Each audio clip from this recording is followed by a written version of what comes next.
এই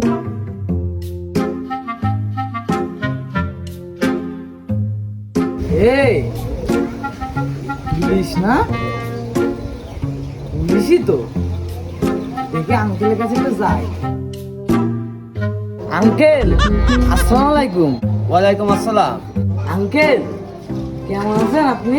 ভালোই আছি। কেমন আছো? তোমার কথাবার্তা তো খুব সুন্দর। আমিও ভালো আছি আঙ্কেল। আঙ্কেল, আপনারা কি জনগণের বন্ধু? হ্যাঁ বাবা, আমরা জনগণের বন্ধু বাবা। তাহলে তো আপনারা সবাই সেবা করেন, তাই হ্যাঁ, না? আমরা তো সেবা কাজে নিয়োজিত বাবা। আঙ্কেল, বন্ধু তো তাহলে আপনি একটা কাজ করেন, দেন 2 টান বিড়ি খাই। আঙ্কেল, বিড়ি এই সাইপাস খাতি নেই, এটা খালি তোমার ফুসফুসি বা ক্যান্সার হতে পারে। যাও বাবা, তুমি বাসা চলে যাও। আচ্ছা আঙ্কেল। যাও। আঙ্কেল, তুমি তো আমার বাড়ার বন্ধু, তুমি বাড়ার সেবা করো, জনগণকে